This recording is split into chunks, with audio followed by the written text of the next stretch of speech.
What if the most dangerous thing about a person is not their anger, not their lies, not even their power, but their refusal to admit they are capable of any of it? If you stay with me, you will leave with a way to see through polished masks, your own included, without becoming cynical, and you'll learn a quiet daily practice that has saved more marriages, careers, and friendships than any clever argument ever has. Keep listening, because the moment we open that practice later, the earlier puzzle pieces will lock into place with a clarity you can feel. I'm going to speak plainly, as one who has spent too many nights sitting with students, leaders, and ordinary strugglers who wanted to be good and kept failing in the same ways. Calm authority is not a tone. It's what remains when you look at the human creature without flinching. Before we go further, a simple, humane disclaimer. These reflections are educational.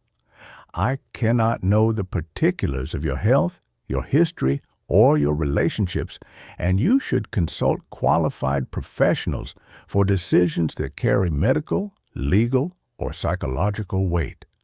What I can offer you is a lantern and a map drawn from old roads that still lead somewhere worth going.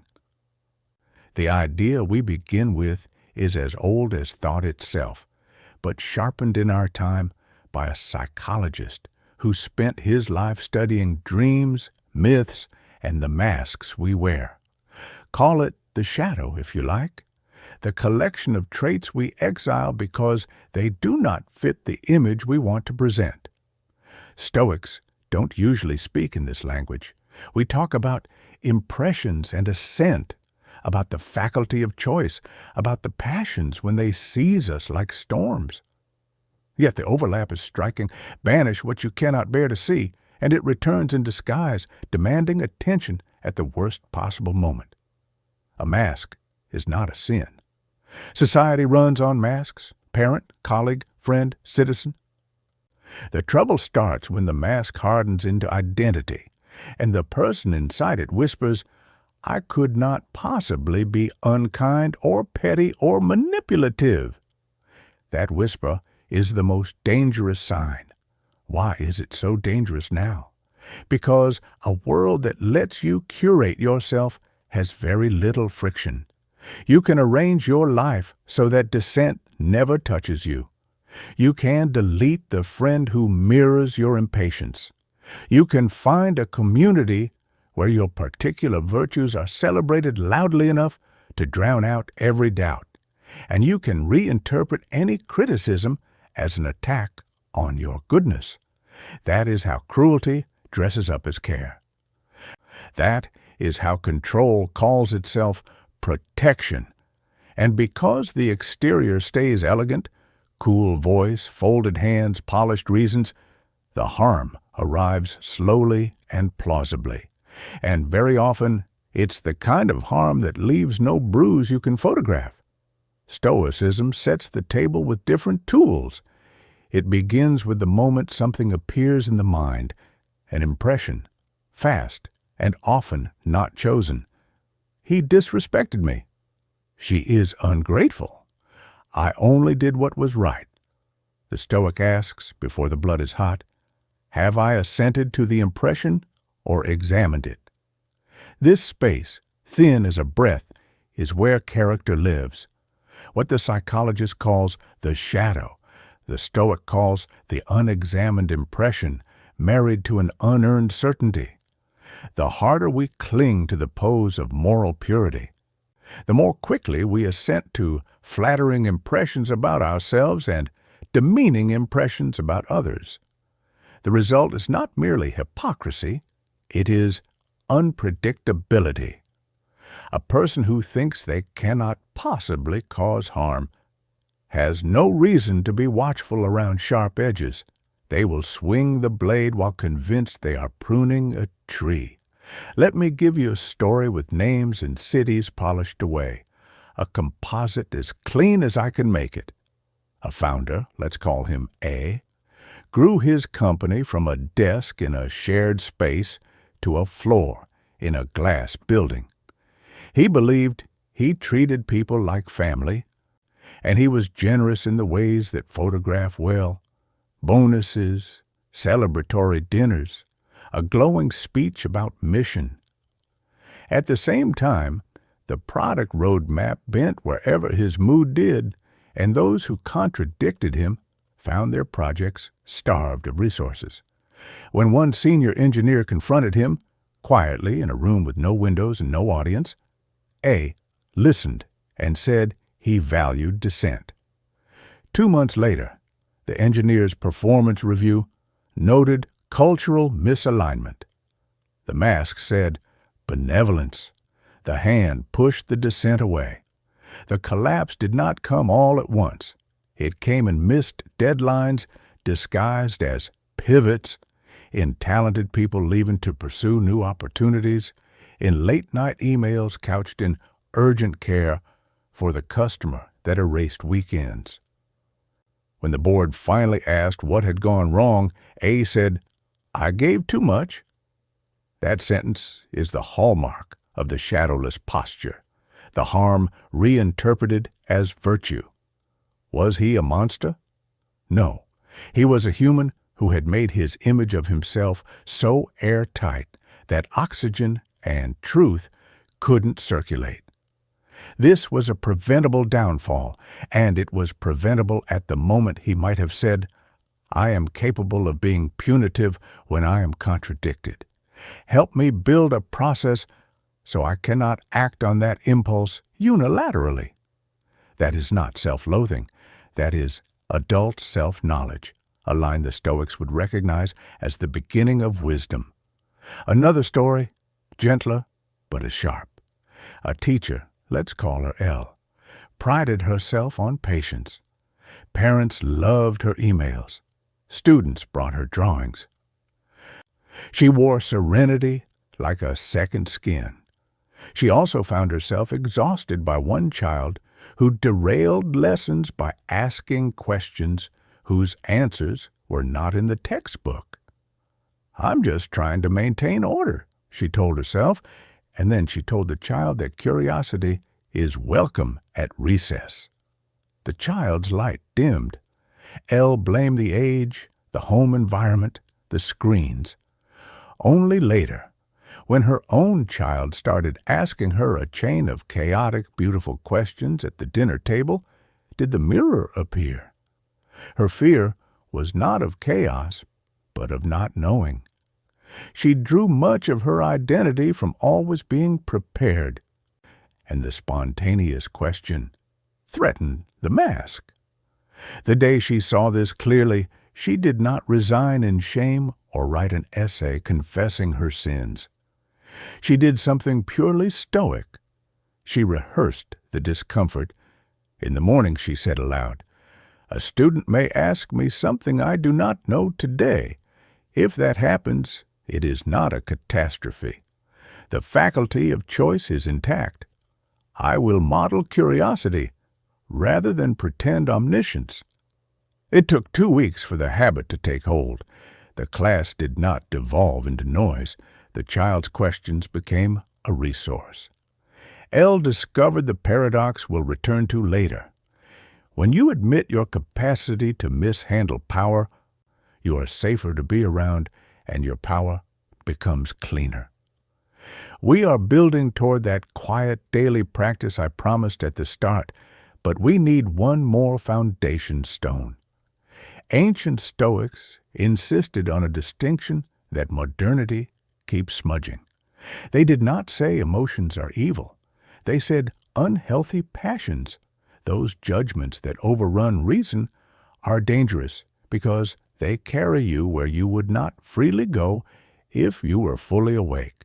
Joy exists, affection exists, tears exist, and no Roman of sense would sneer at a parent who wept for a child. The discipline is not to cancel feeling, it is to test it. Seneca wrote to his friend with a tone that moved between tenderness and rebuke, because he knew that philosophy worth taking seriously must survive the death of a loved one, the collapse of a fortune, the insult of a stranger. So the question before us is not, how do I suppress anything dark within me? The question is, how do I look at it so it cannot make my choices for me while I tell myself I am choosing? Now, a delayed awakening, because most of us do not change at first sight of truth. A diplomat, call him M, trained his whole adult life to be in control of facts and faces. He navigated meetings where a raised eyebrow could redirect millions of dollars and a misplaced adjective could sour a decade. At home, he maintained the same control. His partner experienced him as distant and rational to the point of ice. He told himself he was protecting the family from emotional chaos. 2 years into couples therapy that seemed to touch nothing, he had a dream so obvious that he dismissed it as unworthy.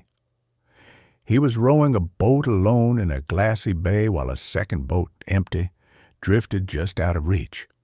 A therapist with a taste for symbols could do good work here, but the essential point is not the decoding. It is what M did the next morning. He sat at his kitchen table and wrote without ornament, "Today, I am capable of humiliating my partner by acting as a judge when fear rises in me." He did not carve the sentence into stone. He wrote it anew each morning, adding whatever verb was most honest. I am capable of lying by calling distance calm. I am capable of punishing by closing the door. In the day, whenever a hot impression rose, she's being dramatic, he practiced the Stoic pause. An impression is not a fact. I can wait before assenting. He did not become gentle by decree. He became gentle by noticing his sharpness before it cut and by refusing to congratulate himself for putting the knife down. 6 months later, his partner said something no compliment could have replaced. "You feel present when I'm messy." That is the sound of a delayed awakening finally arriving. The shadow neither glamorized nor denied, simply integrated into the rhythm of choice. If you are sensing the pattern, you are ready for one of the hardest reversals in this whole conversation. The decent person who denies any capacity for harm can be more dangerous than the obvious villain. Villains telegraph, you adjust. The good person without shadow awareness often leaves you doubting yourself. You hesitate to call what you feel because it all looks so orderly.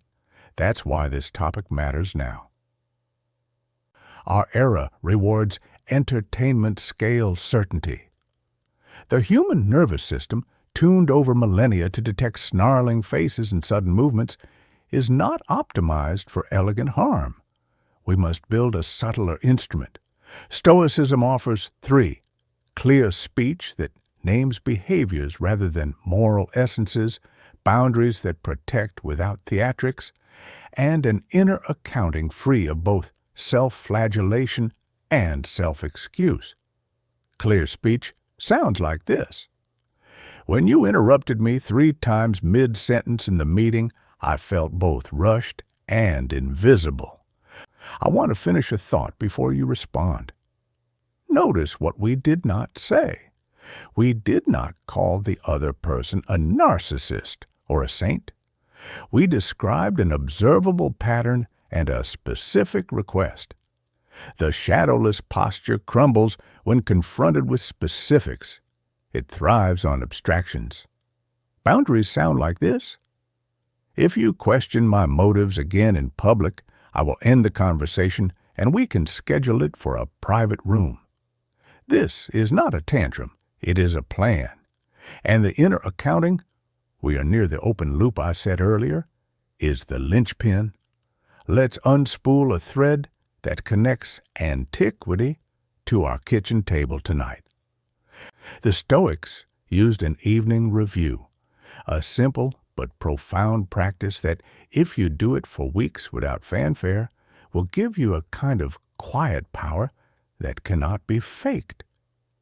At day's end, before the blue light and after the last task, you ask 3 gentle questions about the theater of your day.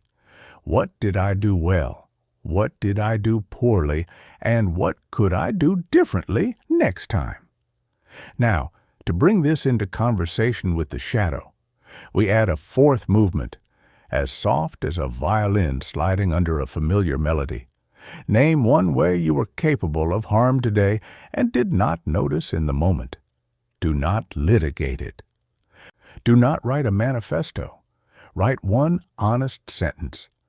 I am capable of using generosity to buy silence. I am capable of calling pressure love. I am capable of staying out of an argument to look high-minded. Once written, you have already blunted the edge. The worst harm is done while announcing one's innocence. When you confess capacity, you begin to carry your power safely. This is the practice I promised you, the one that has saved marriages, careers, and friendships, precisely because it turns the mask back into a tool and the person under it into someone trustworthy. There is a counter-argument worth hearing. Isn't this all a bit dour? Doesn't self-suspicion produce timidity? Stoicism is often caricatured here as the philosophy of noble chest-tightening, of men who refuse to cry and women who never raise their voices. The caricature is false. A good sailor does not stare at the sea to avoid joy. A good sailor reads the wind, so the joy of arrival is not purchased with the grief of capsizing. I have known people who, after beginning this evening practice, felt a softening rather than constriction. They laughed more readily, apologized more quickly, and took bolder creative risks because they trusted themselves to course-correct without drama. Admitting capacity for harm is not the same as calling yourself harmful. It is the discipline of keeping your hand near the helm. You may be wondering how to distinguish ancient ground from modern additions. It's a fair question, and moral clarity requires honesty about sources. The language of shadow, the persona, the repressed contents, the dream as messenger, belongs to modern depth psychology. The language of impression and assent, of preferred indifference, of prohairesis, the faculty of choice, belongs to the Stoics. Where they shake hands is here. Both traditions insist that the parts of us we will not examine rule us most, and both insist that looking, without flattery, without panic, is liberating. Where they differ is equally instructive. Modern psychology often explores the subterranean through symbol and narrative. Stoicism returns again and again to the present choice. Should I assent to this impression? Should I speak now or be silent? Should I act from fear or from principle? The synthesis we are crafting is not a cheap fusion cuisine. It is a practical table where both dishes can be eaten. Let me fold in the third story, the transformation that worked, because the theory must ride on something with weight. A nurse, call her S, worked in an emergency ward where triage leaves little room for philosophical debate. Her colleagues called her the Rock and meant it as praise. When families wailed, she stayed steady. When a doctor's temper flashed, she kept the drip moving. At home, she was brittle. She had no patience for her sister's spirals, no room for her father's slow stories. "I have nothing left to give," was her line, and it was true on the surface. She began, at a friend's urging, the smallest imaginable practice. Once a day, name her most arrogant thought and her most frightened thought without arguing with either. Arrogant. I am the only adult in this family. Frightened. If I stop being the rock, everything will break. She did this for 12 days and stopped because naming felt like losing control. 2 months later, she began again, this time adding one Stoic move before work. A rehearsal. The ancient premeditatio malorum, not of disasters writ large, but of everyday abrasions. Someone will accuse me of not caring today. I will feel my jaw tighten. I will let my jaw relax before I answer. It took longer than she wanted. It always does. But one afternoon when her father repeated a story, she felt the old impatience rise, and she did not assent to it.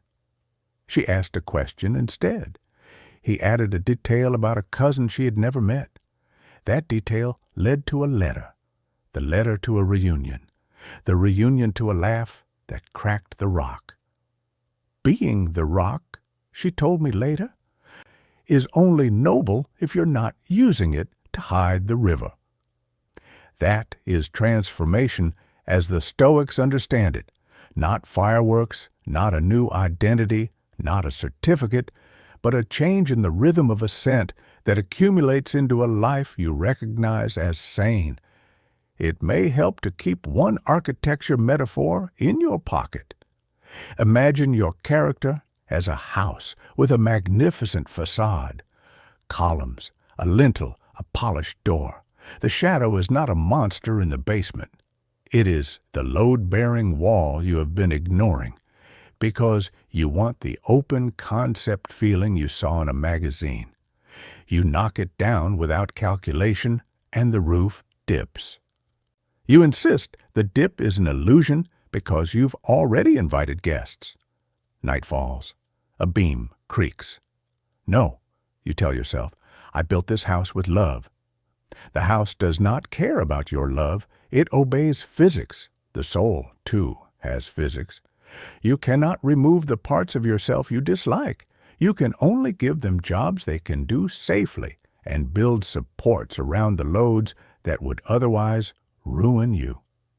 To say, I am capable of envy, is to rediscover a wall you painted over. You can now place a bookshelf there. You can lean a ladder there to clean the windows. If you refuse to see it, you will keep placing weight where the floor is weakest and call the sag mystery. We must also correct a common oversimplification floating in self-help waters that acknowledging your darkness somehow purifies it. You will read, sometimes in spaces that quote the ancients, suggestions that once you own your shadow, it stops acting out. No, it gets quieter. It becomes comprehensible. It disarms you less often, but the capacity remains. A Stoic is not scandalized by that sentence. A Stoic keeps the tools near. I am capable of pettiness does not become, I will now be a saint. It becomes, when pettiness rises, I will excuse myself from the conversation if I cannot trust my voice. The advice here is broad because your particulars matter, and this is why we began with a disclaimer. Philosophy that overpromises turns people cruel when it fails. Philosophy that is honest gives people courage when it fails, because failure becomes information rather than identity. Let's return to the person who scares you precisely because they seem so safe. How do you proceed without becoming paranoid? There is a tone you can adopt that changes more outcomes than speeches. Curiosity without theater. When you speak to me as if I've already failed, I notice I shut down. Are you aiming for something else, or should we pause? You are not diagnosing. You are not shaming. You are holding up a mirror. If the person is wearing a mask they cannot set down, you will likely see a flicker of offense, maybe a smooth justification. If the person is merely tired, you will see relief. Many conflicts begin as collisions of fatigue and pride. The dangerous ones begin as collisions of pride and certainty of goodness. And what of your own goodness? The Stoic path is not a march toward a medal. It is training without an end date in the disciplines that let you meet life without adding punishment to pain. People sometimes ask in accusation or in awe how the great Stoics managed composure in the face of humiliation or exile. The answer is not magic. They practiced on smaller humiliations and exiles daily. They practiced being contradicted without lashing back. They practiced being bored without reaching for cheap stimulation. They practiced being praised without believing they had become larger than their actual footprint. They did not become invulnerable to harm. No one does. They became trustworthy around their own power because they were no longer surprised by their capacity to misuse it. If you have listened this far, you deserve the return to the hook and the closing of the loop. We began with a claim that the refusal to admit your capacity for harm is more dangerous than the harm itself. The payoff is not a trick. It is this: the daily evening review, with its small added movement of naming a potential for harm, will not make you kinder by decree. It will make you more transparent to yourself. Over months, that transparency will give you the right kind of confidence, the kind that does not need to be declared, the kind people feel as safety in your presence. When you carry a strength like that, others stop bracing. Conversations take less energy. You get to be strong without making the room tense. And paradoxically, the very trait we fear in ourselves and others loses its danger when it is owned. A knife in a sheath can travel. A hidden blade makes every hug a calculation. One final image to take with you: sailing again. You cannot control the wind. You can adjust the sail. You cannot predict every gust. You can keep a hand near the line.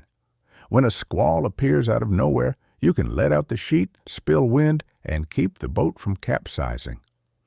What complicates things most is not the weather, but the sailor who believes they are so good that they do not need to keep watch.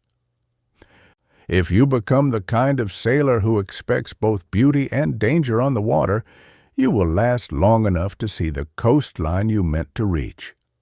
And if you sail with others, they will want to sail with you again, not because you promised them calm seas, but because in storms you did not make a storm inside the boat. We have walked a long road without resorting to slogans. You have met a founder whose benevolence hid punishment, a teacher who discovered that serenity can fear curiosity, a nurse who learned that being the rock is not the same as being present. You have touched the shared nerve between an ancient school that trained citizens for virtue and a modern practice that studies the images we hide from. If you want a single sentence to keep in your pocket, it might be this: trust the person who can name their capacity for harm and still hold your hand lightly. If your attention still has appetite, the next chapter in this journey is waiting. We will take this same lens and turn it toward envy, the quiet engine of conflict that flourishes in a world of constant comparison. And we will put Stoic tools to work, not to banish it, but to turn its heat into motion.